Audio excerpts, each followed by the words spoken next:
We are back on It's Always Game Day in Cincinnati. Lindsay Patterson, Mike Santagata. Mike, how are you? I'm doing pretty good. Yeah, by the time you hit Tuesday, over the loss. I mean, I don't take it as hard as some people, I think. But yeah, I think moving on, life's nice. Just keep chugging along that way. Hope everybody's feeling that way, although I know it's not true.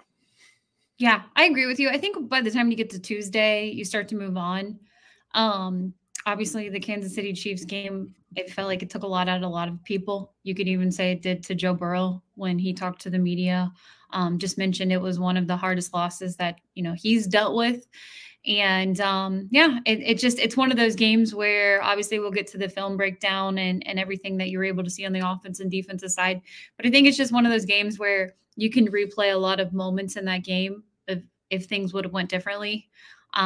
The outcome is obviously going to change. And I'm not even talking about the 4th and 16. I'm talking about the fumble, getting a first down, no drops, taking advantage in the red zone of scoring touchdowns versus field goals. Because, I even said on social media today, we look a lot, the Cincinnati Bengals look a lot different today if they don't fumble on the goal line in the Patriots game. Charlie Jones doesn't lose the ball in the Patriots game. You think about the touchdowns that they didn't score in Kansas City when they had the opportunities in the red zone. So there's just a lot of things to look back on that this team has to clean up. I know we talked about it after the game. I feel confident in them and where they are after week 2 more than I do week 1. But I want to start with the offense right now. Joe Burrow. There were a lot of questions going into the week 2 game. I know a lot of people were Twitter doctors. They've been Twitter doctors since the wrist injury of, can Joe Burrow throw it down the field? Is Joe Burrow ever going to be the same again? Can he hold a water bottle normal? And Joe Burrow, he took a deep shot to Jermaine Burton. He, I thought, played a really good game. Obviously, there's some moments that he'd probably like back the ball to Trenton Irwin. He probably would have just maybe got a few more yards. It just didn't work out for him there when it comes to a touchdown. But what did you see from Joe Burrow when you went back? Yeah, I thought he played much better this week than the week before. I think the most marked improvement would be just his feel in the pocket and his timing. He was never too quick. Well, I can't say never, but he was, within reason, not too quick. I think there was a couple plays that you think like, maybe he could have hung in there a little bit longer, but it was also usually compounded by the left guard or right tackle or one of those three usually losing dramatically to the point where it's like, I got to get off my spot. I got to move or I'm going to get sacked. So I thought he was a little quick maybe to run in those scenarios instead of sometimes we have seen him avoid that sack, keep his eyes downfield and throw still. I think there were a couple of situations he could have done that. It felt like it almost shifted when he didn't run, when he threw that ball to Irwin instead of running. Mm-hmm. It almost felt like he shifted into running too much, where he's like, okay, I'll just use my legs. I'll just use my legs when I can. And like, that's great. And then his body became a battering ram. And that's not something I want to see 16, 17 games this year, because you probably won't see that many games this year if you lower your shoulder that often.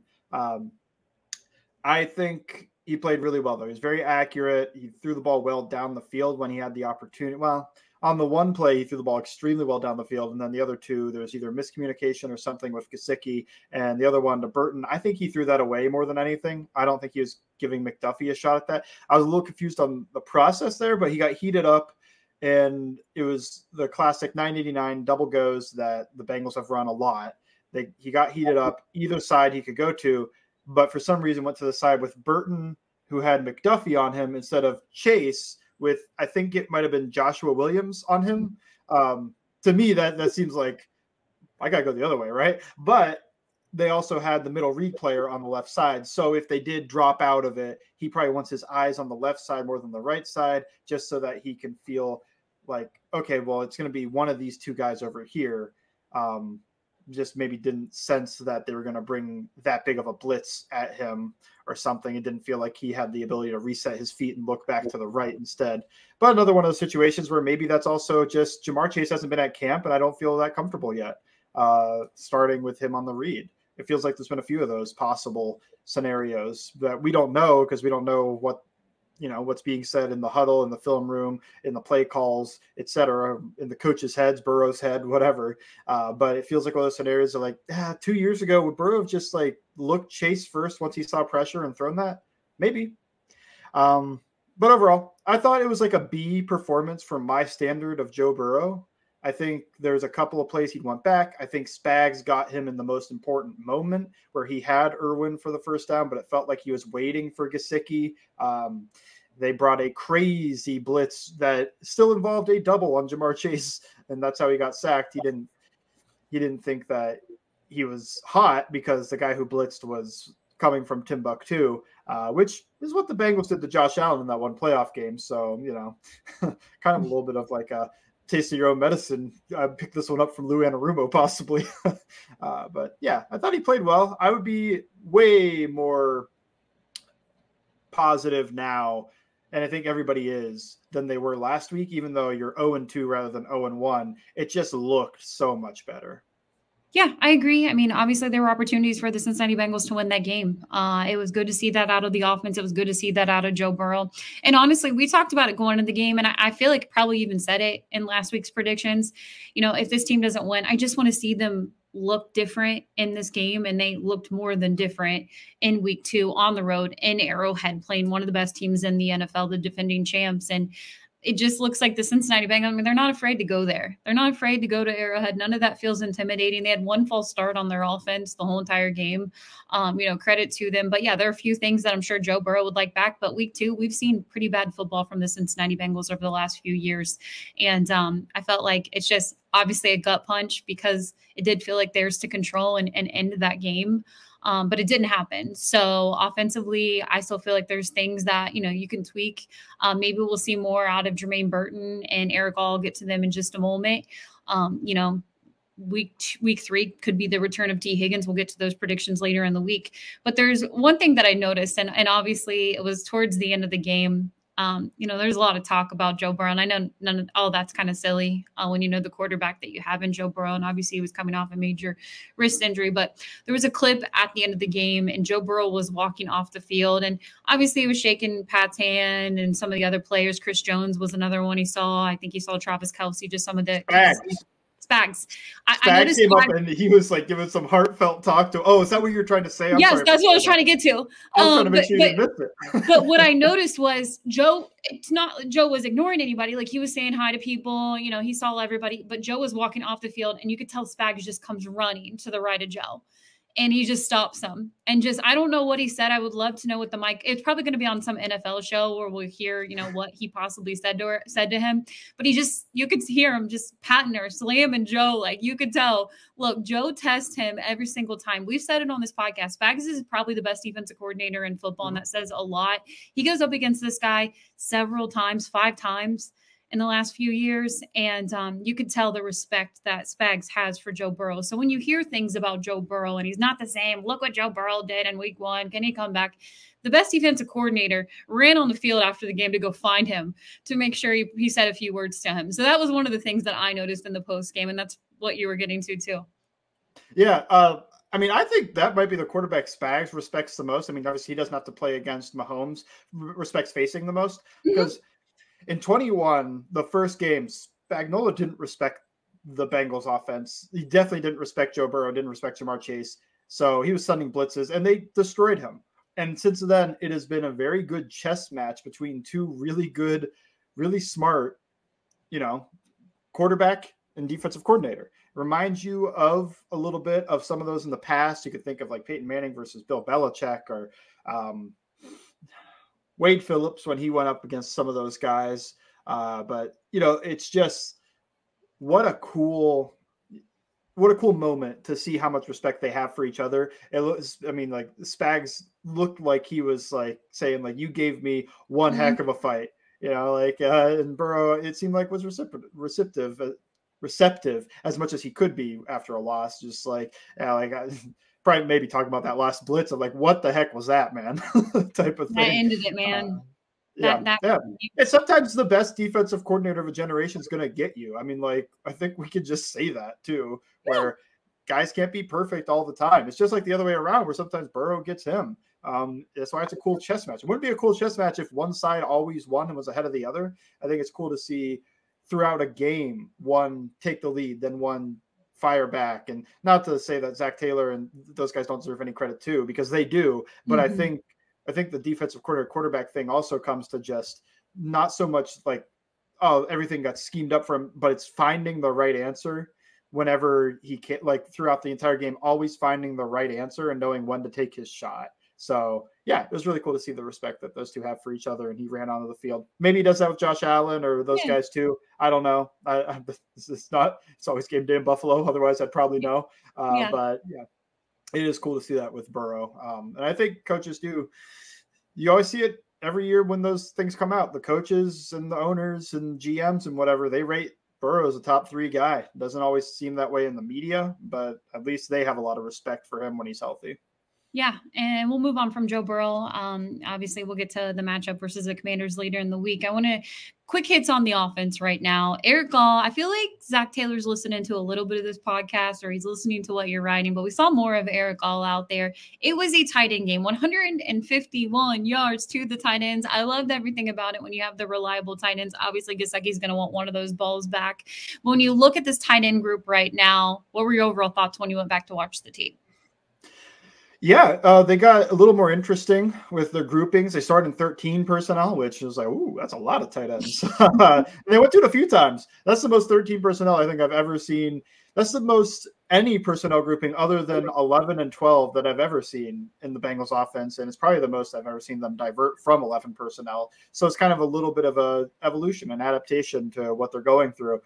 I thought, my main thought was I loved it. I love them coming out in 12 personnel. I love them mixing up the 12 personnel. Sometimes it was sample all, which is what I wrote about.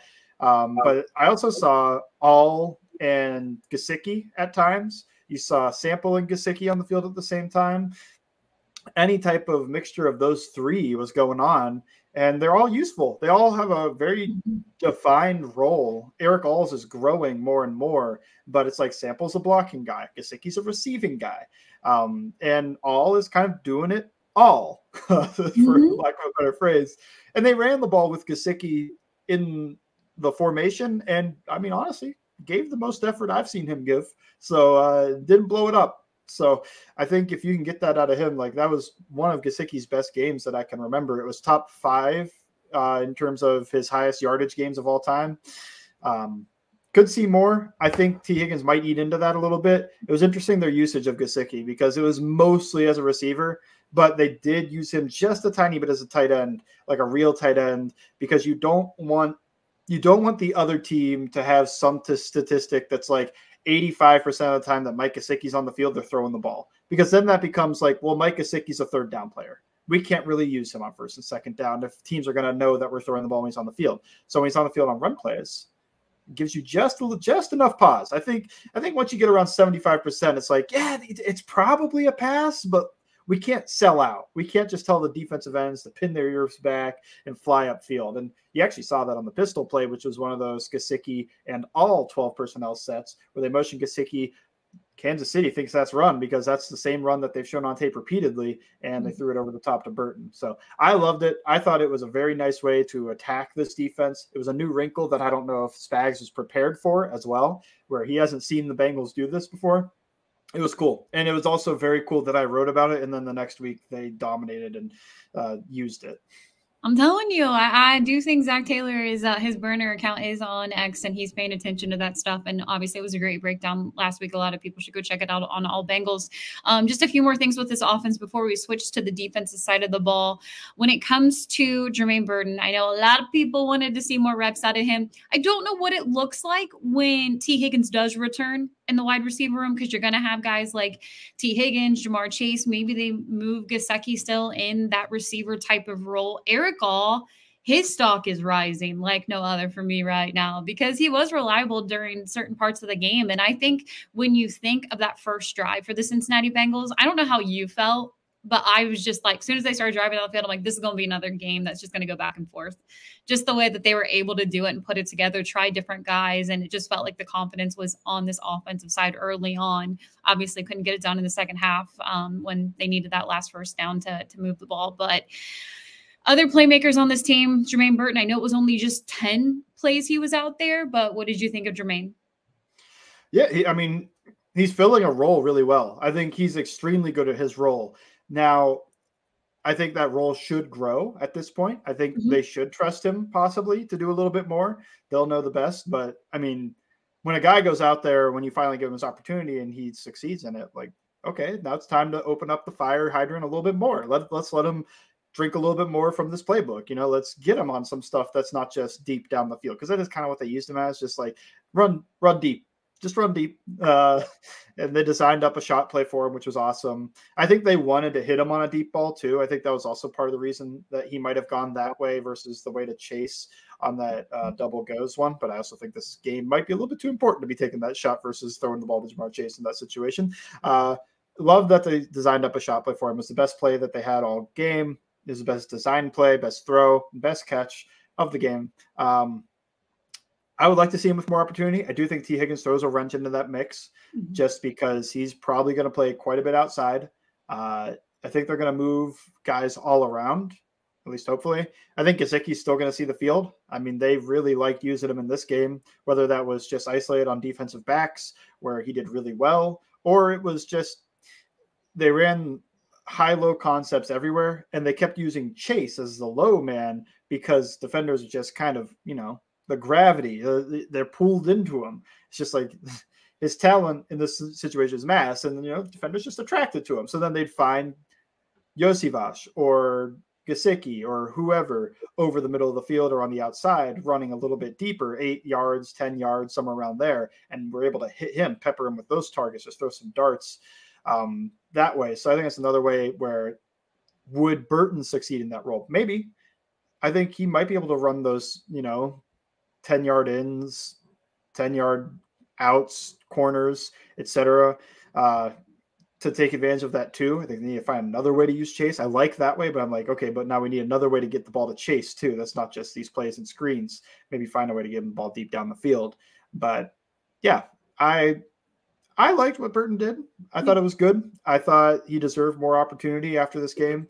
And end of the day, I just think they've got a lot of role players, and right now it doesn't look as pretty as it could. But I think when T. Higgins is healthy, that's a lot of different hats in the wide receiver room that you can go to, whether that's Burton deep down the field, Iosivas, the red zone monster and slot blocking guy, or one of the others. I think this is, I'm just going to quickly do it because I have been like the Irwin guy. He's been kind of bad this year. So okay, he has been. We have to admit it. We have to admit it on the podcast because he is a friend of the show.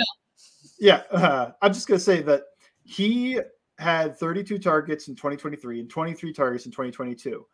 He only had 7 targets not caught in those games. He's already had 6. He's only caught 2 out of his 8 targets. And I know these aren't like the greatest targets in the world, but it also just seems like he's not making good on his opportunities like he used to. Yeah. That play in the end zone, I feel like 22 and 23 Irwin's catching that. Instead, it hits him in the face. And it's like, okay, like he has good body control. We've seen that. We've seen that he has reliable hands, but it just didn't work out. So I'm cooling off on that. I was bigger onto him, but he hasn't shown up. It's a small sample size, only 8 targets, but I don't think he has earned his way to being for sure that guy. Maybe he's still the guy they trust the most underneath, but yeah, it didn't seem like he did enough to keep his role as maybe the favorite for wide receiver 3 if Higgins is out, or the favorite for wide receiver 4 when Higgins is back. Maybe he is wide receiver 5, the 5th guy, and he plays a special role, but it's not going to be on the field as much as fans are complaining about, and as much as he's seen the field so far. Yeah, he doesn't feel like a threat out there. And if other people are rising in stock, you've got to play the other guys. And I think Jermaine Burton's going to get his reps to be determined on what everything looks like when T. Higgins returns. We'll find out more when they get back to practice on Thursday. They do meet on Wednesday, but no practice. So I don't really feel like we'll get a T. Higgins update until Thursday when we do record. One last thing, real quick, and you can combine them too, even though they're 2 different positions on the offensive side of the ball. Yoshi, got to give him some props, 2 touchdowns on the day. Any thoughts on how he's looked out there? Thought he was awesome in the red zone. He hasn't been a dominant blocker like I was hoping, but he has been solid at blocking. Yeah, the red zone stuff was dominant. One of them out of structure, the other one a stool route, just fake that goal line fade and then cut back to the front pylon, makes that insane body control toe drag slide catch. Thought that was great. Unfortunate he didn't come down with the ball to keep that drive going, because thought it was a pretty good ball. It was behind him, but I thought it was behind him to protect him and wasn't able to come down with it. That just kind of stinks when that happens. But other than that, I thought he did a good job in his role. He's athletic, he's strong, he's big, he's physical. Maybe not up to the training camp hype, but I think he has done enough to show that he earned a role in this offense even when T. Higgins is back. Toe drag. It was Ocho style. I loved everything about it, and obviously kind of set the tone early on when they did score the touchdown. Running back, want to chat about it a little bit because I think a lot of people are like, oh, I thought Chase Brown was going to get more opportunities, thought they'd actually throw the ball to Chase Brown, and it felt like Spags is like, nope, not going to let you do that at all with him, and they kind of took that away. But when you think about Zach Moss, he was getting more of the reps out there in the run game. I don't think that's going to stay like that for the whole entire season. I'm still believing in Chase Brown and what he's going to be able to do with this team on the offensive side of the ball. But what did you think overall, the Zach Moss, Chase Brown splits? It was surprising. It was an 80-20 split for Moss. Felt like we were being told 50-50 all year. And then it was a little bit high last week. It was like 70-30 maybe, somewhere around there. And then we're told by the coaching staff again, yeah, we want to get that to 50-50. And then this game, it's 80-20. It's like, okay, well, it got worse. Like, what do you mean? They trust Zach Moss more. I think that's the long and short of it, is they trust him to run the grimy stuff more, the running back runs, duo, inside zone, wide zone, whatever, like tough running back reads. They're using Zach Moss. Up the middle, I can't say that, but up the middle without somebody leading him, they're using Zach Moss. All of Chase Brown's runs were awesome. They're successful.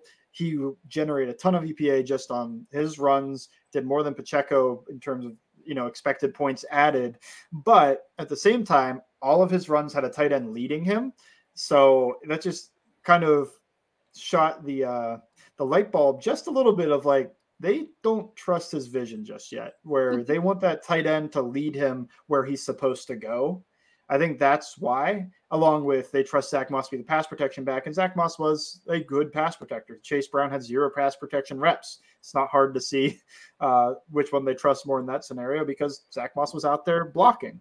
So I think that they should get to Chase Brown more. I think it's one of those things during a game, especially a game against Kansas City, where that might have just not been on Taylor pitcher's mind of, let's switch the running backs. Let's get some Chase Brown stuff in here. He's been good. I think it's just more so he's calling the game, and he didn't have anybody telling him like, hey, these Chase Brown runs have been really good. We might want to get back to those. Instead, when he calls inside zone, he wants Zach Moss doing that because that's who he trusts to run that play. And I do think there was one play against New England that made me go like, ooh, in terms of Chase Brown's vision. Zach Moss got complaints about it. I kind of saw it, but I kind of went like, yeah, I kind of see what he's doing too. He's just sticking tight to the offensive line because he's a plotter a little bit. He's the guy that's trying to get you 4 yards. I've been Jarvis Green Ellis of this duo, the Lamont Jordan. So I think Zach Moss has been fine. I don't think he's been awesome. I think he's been fine. I think he's been a good pass protector. He caught the ball and made somebody miss in the open field for a pretty decent gain. He had a pretty good run in there. I think the coaching staff, they just have all their trust in him right now. Now, can Chase Brown earn that? Yeah. I think it's one of those situations of, if he keeps showing that he deserves the ball more, they'll see the tape after the game. They'll go through their stats after the game, and then going to the next week, they'll hopefully see those and give him the ball more. So we'll see you this week coming up Monday. Man, all of that to talk about. We don't even really have much to say about Chase. I feel like there's really not a whole lot to add from this past week. I'm expecting a big game maybe later next week. We'll see him Monday Night Football against the Washington secondary, but that's crazy. We had 24 minutes of talking about the Bengals offense and the number 1 wide receiver. Credit to Kansas City, but didn't really have too much to say about Jamar. Yeah. Well, he gets a lot of attention, so Yeah, I don't. and I credit to it. I mean, you're going to do that as a defensive coordinator. I'm expecting Jamar to have a huge breakout game soon, and I wouldn't be surprised if it is, like I said, less than a week away on Monday Night Football, back at home sweet home with T. Higgins possibly back on the field. So we'll see what that looks like for this offensive side of the ball, and hopefully they continue to produce and get those red zone opportunities and score more touchdowns, because it has been down in the league right now when it comes to the offensive looks, just around pretty much every single team except for the Saints. So we'll see what it looks like for the Bengals going into week 3. Flipping to the defensive side, on It's Always Game Day in Cincinnati. Obviously, defensive tackle, the injuries were a little scary going into the season. A little scary going into week 3, just overall. Bengals did bring in Lawrence Guy, 34 years old, going to be 35, which is crazy for the Cincinnati Bengals to do that. Somebody in their 30s, but they did need the help to be determined on BJ Hill, Sheldon Rankins.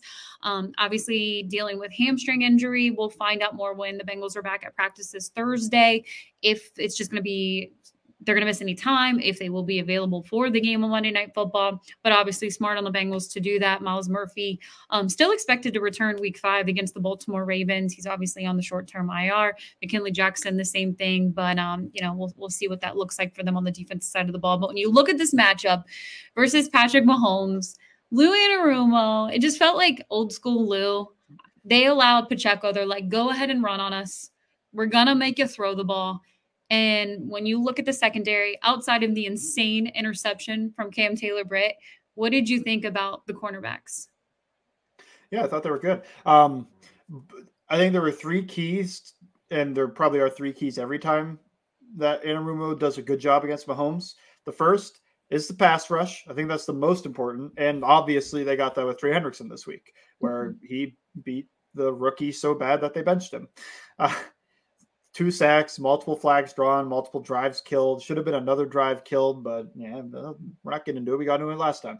I think that's like the number 1 key. Your number 2 key for me is to find a way to get Mahomes to hold that ball long enough. And that, to me, comes to Lou's changing of the picture. It's not that like Mahomes is lost to me. It's more so that he just has to confirm things pre or post snap way more often. Every snap, he just has to watch like, okay, they lined up in, like a cover 3 look. I don't think they stick in this. I got to make sure that they're in it. And then they don't get into it. It's like, okay, I got to go find my cover 2 answer. I got to go find my cover 1 answer or whatever. I got to go find my 0 answer quick. Got to find my hot. I feel like he switches things up enough that Mahomes always has to, just check and make sure everything's good. He didn't really have time to do that in this game with Hendrickson. And then the third thing is you need your coverage unit to step up and play at a high level, especially because Anarumo hasn't been afraid to play cover 1 against this team, despite I think a lot of people thinking like, oh, you don't want to play cover 1 against a 4-2-1 receiver and whatever else they've got going on over here in Mahomes. You don't want to play cover 1 against this, but Anarumo's not scared of it. And you saw that on the interception. That was a cover 1 play. Those quarters when he got beat. So my point stands when he got beat on the deep ball, but it was cover 1 when he didn't get beat and he made the interception. Look, you make an interception like that, you can get beat for a 40-yard touchdown. You can. If you make those interceptions every week, it's the Xavier and Howard paradox. He might get beat some, but he's also gonna get you that ball back. And I don't think Cam Taylor-Britt is a guy that gets beat that often. I think he's a guy that he can get beat here and there, but he's got good ball skills.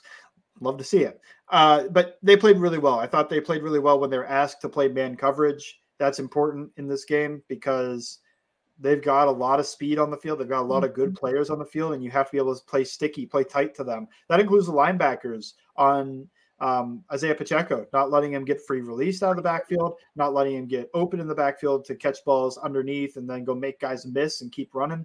A good job from everybody to tackle. I thought Luke cooked for sure, but I want to give like everybody their flowers because, holding Mahomes to another terrible performance against this defense, that's everybody all hands on deck situation. Last week we saw Lou cook a little bit. Yeah. And the Patriots were still fine because they just missed every tackle. 14. You end up all but 2 yards were after contact for Ramondre Stevenson that game. That tells me one thing. They got a guy to him every play. They just didn't always make that tackle. That's what happened. So I think it's also tough when you lose yes, he was devoting all his resources to the coverage unit, which is the correct thing to do in this scenario. They also made some stops against the run. They got a fumble against the run, but also it is kind of difficult to live against the run after BJ Hill and Sheldon Rankins are hurt or if they're off the field in general. I credit the Bengals for trying to make the move to, make Zach Carter and J. Tufele, extreme depth. Like those guys are worst case scenario. Well, worst case hit. There's 4 defensive tackles out, and now they are your starters. That's tough. That's going to be hard because I gave them credit week 1, and I can say they did not perform at that level week 2. And that was also a little bit to be expected because you're facing Trey Smith, Creed Humphrey, and Joe Tooney rather than Big Mike Jordan, 4th round rookie, and David Andrews. So, the competition got better and they did not live up to it. Thought they had made a couple of plays here and there, especially I think Tufele is almost like poor man's Ogunjobi in terms of once in a while he does just do something that's like, oh, that was good. But it's also mixed in there with like, oh, those are bad. Those are not good. So we'll see about how that goes for them next couple of weeks because I'm a little worried. It is nice. The last thing I'll add here, it's nice that neither of those DTs went to IR. That's what I'm saying. Because that felt like the move that was coming when you saw Lawrence Guy signed to the active roster. It's like, oh, one of those DTs is going to go to IR. No, they're going to waive KJ Henry and then probably sign him back to the practice squad. So he's still around. But neither DT went to IR in correspondence with that move. So hopefully neither guy is going to miss more than 3-4 weeks. Yeah, I think all of that is just something to monitor, and hopefully they get good injury news this week. We'll see what happens if one of them at least returns for the week 3 game. But I mentioned Cam Taylor-Britt early on when we were talking about the cornerback room. A guy, I'm not hearing his name, and I feel like if you're not hearing the player's name, that's always a good thing on the defensive side of the ball, and you could even say the same thing when they're on the offensive line. Dax Hill, cornerback, week 2. How did he look? They looked pretty good. He made a really good pass breakup in the back of the end zone. Thought that was awesome. I thought on the play that Cam Taylor intercepts the ball, he actually got beat, and Mahomes just didn't see it. So that one wouldn't have been great, but yeah, you're only judged on, and maybe he makes a recovery. Maybe makes a recovery because you don't know. Can't play the hypotheticals too much. I just thought, ooh, Rashi has a step on him, and he got a good release if he wanted to look that way and try to throw that one. I thought he looked good, though. I think they used him in an interesting way, too. They're able to, on one play that was really cool, they dropped, I think it was Stone to the middle of the field underneath and then sent Von Bell to one half in their cover 2 look, but Dax Hill to the other half. And when you're doing that with corners, sometimes that's tricky. But Dax Hill was a safety too for a lot of time. So it was kind of cool to see like, that's an interesting way to use him. I wonder if you could try to play some 3 cloud in here as well, just like drop him back and play post safety if he wants, or, just you can get real creative with getting him back there into the deep middle of the field, deep outside of the field, playing safety roles. I thought that was a cool way to use him. Better against the run this week when asked. I thought he was one of the keys, probably the second key to stopping that end around. BJ Hill being my number 1 key because, oh my goodness, he went 1v5 and strung that thing from the middle of the field to outside the numbers. Didn't make the play, didn't make the tackle, whatever. Don't care. He is the reason that play didn't work because that is hitting upfield so much faster if he doesn't do that. And then Dax Hill was the next part where he kind of chucked his guy into Xavier Worthy, and then it got cleaned up at the end. I like Dax Hill in this game. I thought he was pretty good the week before too, outside of the tackling. Like in coverage so far, I think it's been a pretty smooth transition. Also thought DJ Turner was good in this game when he got asked to play, and he should have had that pick. That was really good coverage. I know. Yeah, he had such good coverage. Like I'm glad that the Cam Taylor-Britt interception happened, but I wish that DJ Turner also got his pick because I feel like it's been, it's been a little bit of an off season for him, losing out on a starting position, still getting on the field and performing though. So that's good to see. Other than that, I mean, the main complaint is just like, what is the Jordan Battle plan here? I don't know. Lou Anarumo did talk about it. He did talk it to the media on Monday, and he said, hey, he could play more this week. And I do trust that Lou is making that decision when it comes to the players on the field on the defensive side of the ball. I would say Lou is one of the best defensive coordinators in football. Last year, he lost, one of his best players on the defensive side. And obviously they had to make adjustments there with some more of the younger guys in the secondary. Dejon Anthony, I don't know what his role is going forward, but I will get to that. Just one thing to kind of end the pod with him.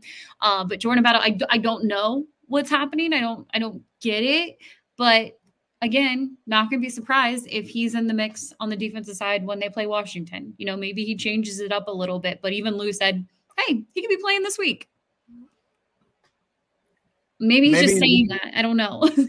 I don't know either. It seems like he never got to actually compete for that starting job. It seems like he's not the third safety that they want out there. So maybe he's just Von Bell's backup specifically, and Dejon Anthony is third safety, and Geno Stone's backup specifically.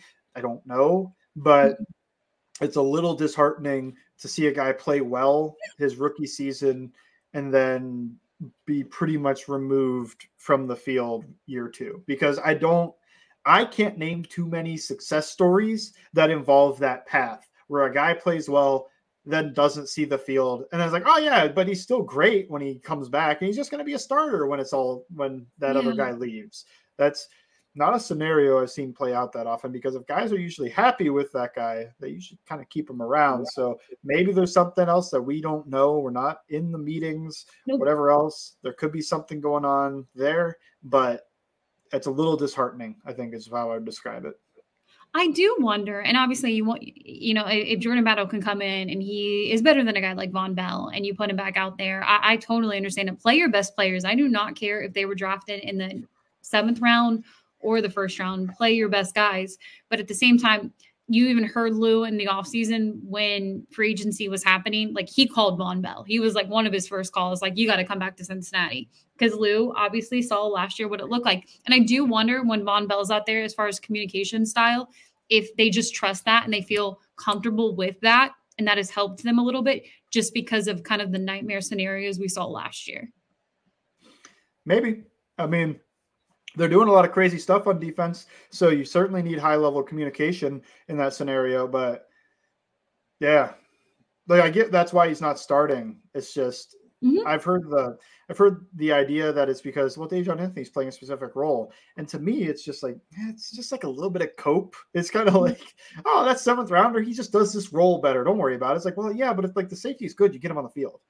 That's all. That's at least how 100%. Play the best guys. I do not care. I say the same thing about Amarius when Amarius is back. Obviously, different scenario because Amarius was a 1st-round pick and one of the top offensive linemen in this draft, and he had a really good preseason and training camp. But I'm like, look, I know Trent Brown has the experience, but when Amarius is ready, put him right back in there and put your best guys on the offensive line. We'll see what that looks like. But I agree with you. I don't know. We'll see as the season goes on if Jordan Battle is on the field more. But yeah, I mean, I would say the $1 million question on the defensive side right now, kind of why that's happening. I know a lot of people are pointing at that last play of the game and they're like, why was Dejon out there? And for me personally, I know we talked after the game about the game and everything that happened and obviously the penalty. But for me, if he makes that, if they don't call it, because sometimes they don't call that. And again, yes, you can say it's defensive pass interference, and sometimes they just let that play happen, almost like a Hail Mary at the end of a game.